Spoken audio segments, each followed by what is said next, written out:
and welcome back to the channel. Wishing you all a very Merry Christmas, but especially you 7 subscribers, you absolute legends. Thank you very much. So, Christmas and sailing. Having a sailor in your family or friend who's a sailor is awesome. So use it. If you're looking to buy a boat, you can use that as an excuse, but it's great. It's great for both parties because everything on a boat always breaks. Now, I'm not trying to put you off buying a boat, but it's just the way it is. Because of the environment, everything breaks all the time. So as a sailor, you always have a to-do list. You always have something that needs repairing, servicing, fixing, changing.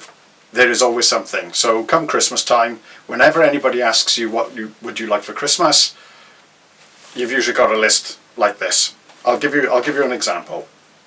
These are some things that I've had this year. Excuse my bald head. Jaguar boat fishing rod, multiplier reel, looks like an awesome bit of kit. Can't wait to use it. I'll probably just use it in the marina to start with, but shh, because you're not supposed to fish in the marina. But so I'm looking forward to getting down the boat and trying this out. Floaty Key Rings. Always keep some of these on your boat. They're not just for keys. These can be attached to anything that you're using on the boat that you don't want to lose in the water permanently. So, tools. For example, if you're working on the outside of the hull on something and attach them to a wrench. Yes, the wrench is going to be so heavy that these are not going to keep it afloat. But what will happen is when the wrench hits the bottom of the marina, these will still be floating up off the floor. So you've got more chance of finding them. If you stick a snorkel on and try finding a wrench that's down in the mud, you're never going to find it. You stick a snorkel on and you'll see this floating in the water. So just gives you more of a chance of getting what it is you dropped back. Fishing clips. Now Sarah bought these for me off list, and they look as though they're going to be really handy, to be honest. So all they are little clips that go over the hooks, your fishing hooks, and then they've got a little tag on there to hook onto the eye of your rod. So what these do, they're ideal for me because I'm lazy and I don't like taking my fishing rod apart once I finish fishing. So with these I can just put my hook in there, fold it over, hook that onto the eye, keep the rod set up basically. The hooks aren't going to catch on anybody's hands if I've tied them to a grab rail or whatever. Nobody's clothes are going to get snagged, so looking forward to using those. Sailing gloves. Just basic neoprene sailing gloves with grips. They've also got the finger patches to allow you to use touch screens, so they're going to be a good bit of kit. Looking forward to those. Epoxy. Never used it before, so this is going to be interesting. I will be doing a video. I have had to take my deck organisers off my coach roof. For people who don't know, these are a set of 4 pulleys, all joined up in a line, called a sheave. And I've had to take mine off because I had some water leaking in through the roof that was going into the dinette area. It was a good thing because when I took them off I realised that 2 of them were seized anyway, which was probably why I was struggling to get my sails up, etc, etc. As I said, never used this stuff before, but if you've got a fiberglass boat, as with everything else, you will be learning how to use this stuff. And for the bits of the boat that aren't damaged, polishing pads. Again, never used them, but owning a boat means you get to learn a lot of new skills. Everything from repairing diesel engines, plumbing. I don't touch gas, never touch gas, but I know a man who can, so that's handy. Electrics I'll do. But looking forward to using these. So the bits of my boat that isn't damaged, will be getting polished up. So I should be having a nice shiny boat come the new year. Well, it's actually Boxing Day today, so I think that's enough for Christmas for now. So let's change it up a bit.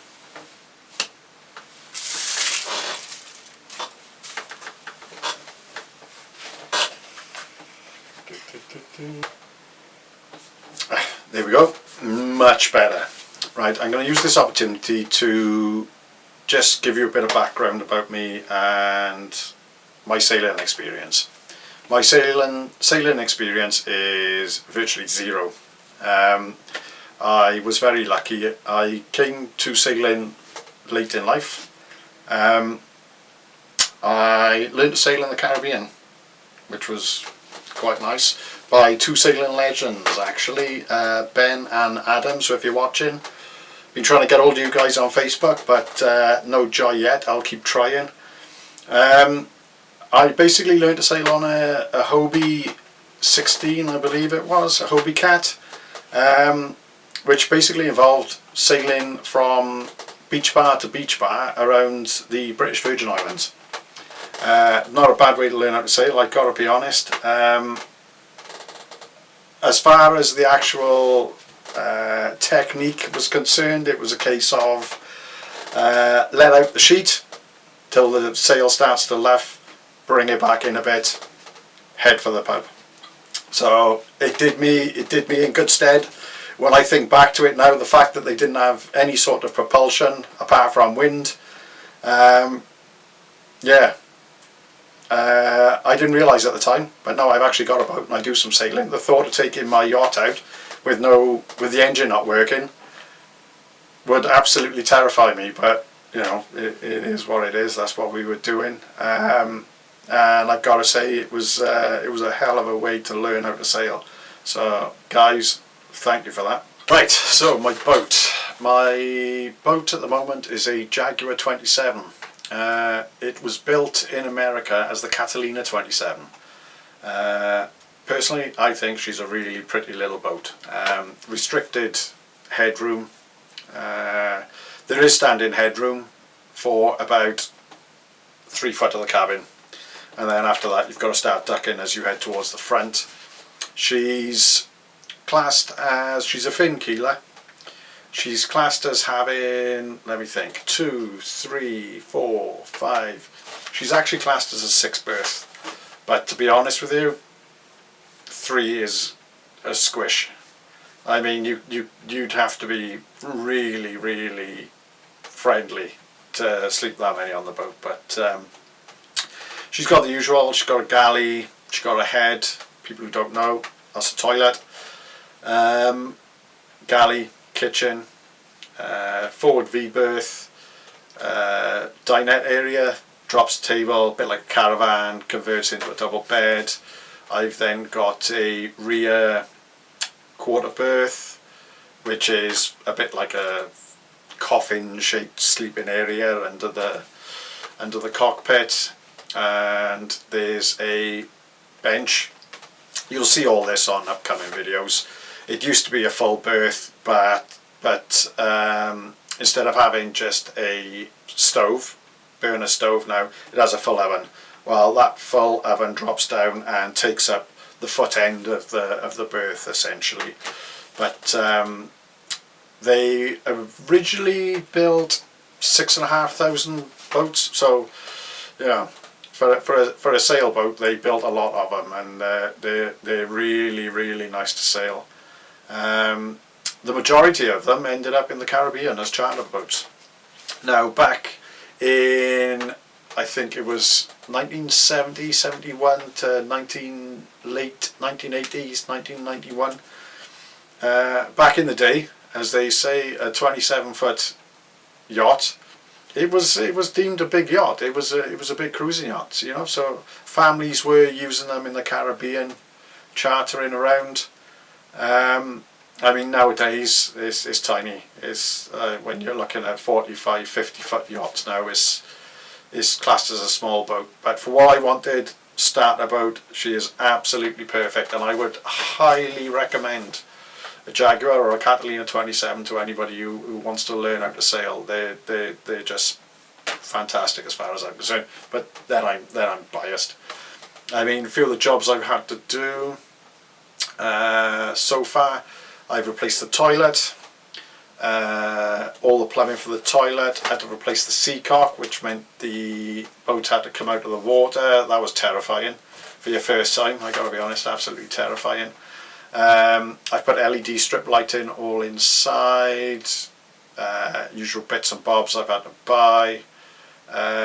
Throttle control arm, gearbox control arm, had to replace that just due to age, and it was playing up. I had if you saw the previous video, I had a very scary incident with that, so that had to go because I was just too scared to turn the engine on.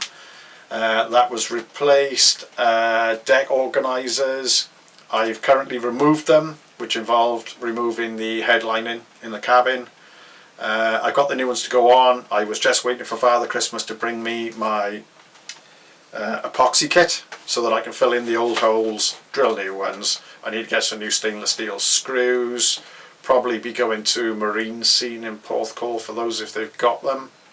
If not, probably Force 4.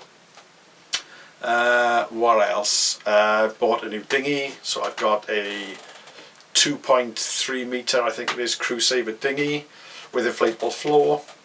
I would have preferred a V floor, inflatable or solid, but the boat's not very big, so I put, you can see in my previous video, I put the dinghy when it's inflated on the front of the boat, which to be honest is absolutely fantastic because it's a flat air floor. It basically turns the front of my boat into a double air sun lounger. So the girls go up there sunbathing and lying on that, absolutely fantastic. And if I had a V floor or a solid floor, they wouldn't be able to do that. So for me, it doubles the usable space on the outside on the deck of the boat. So I'll sacrifice the speed and whatnot for a V hull, and I'm more than happy with the airflow. New outboard, it's had a new outboard. I still need to I'm thinking of sorting out solar panels, so if that's done, that'll be a video coming up. Wind generator, there's something wrong with the wind generator. I've had a quick look at it, I'll be honest, and I'm not sure if it's the controller or the actual generator itself. There's a problem. A wind generator is supposed to, if the wind gets too strong, it's supposed to lock, it's supposed to stop itself from spinning so it doesn't basically burn itself out. Now, I've only been out once when the wind was strong enough for that to happen, and when it came on it was making a horrendous noise, and it slowed down but didn't stop. So I'm going to look at that because where I'm moored in Swansea at the moment, it is the wind capital of the world, and I don't want to leave that thing running, cooking my batteries, possibly starting a fire. So at the moment it's just going to be rope wrapped around it, but that'll be a video to come. There's a few jobs coming actually. I'll be doing a video on the replacement of the sheaves, the deck organisers. I'll also do a walk around of stuff that I've already done, so the toilet, the seacock. I'm not going to rip it all back out just to do a video on how to put it back in, but what I will do is I will talk through what I did, any issues I came across, how I got around them. I've had to install reefing on the mainsail. There wasn't any reefing on the mainsail. That involved having to change around some of the pulleys. I'm not sure how it was originally set up. The previous owner, Chris, hope you're watching, when he bought it, the sails weren't actually on the boat. They were in the boat, not on the boat. So it was kind of between him and myself. I've now got it to a stage where I can reef the mainsail. It's a roller reefing Jaguar anyway, so that's fine. I can sail it now. It's perfectly fine. I should probably mention the engine is a Volvo Penta MD7A. I think it's 14 horsepower. That's going through a Volvo Penta sail drive. Haven't done too much work on those. I need to service the engine. That'll be a video. Need to service the sail drive. That'll be a video. But to do that, the boat will be coming out, and I just wanted to do what I had to do this year, get it back in the water, get some sailing under my belt, which we've done.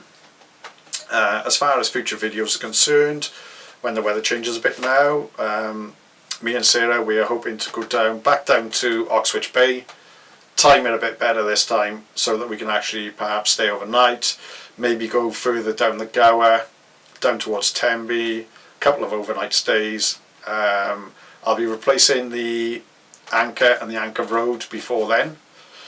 That'll be another video, and then we'll see where we go. We'll take it from there.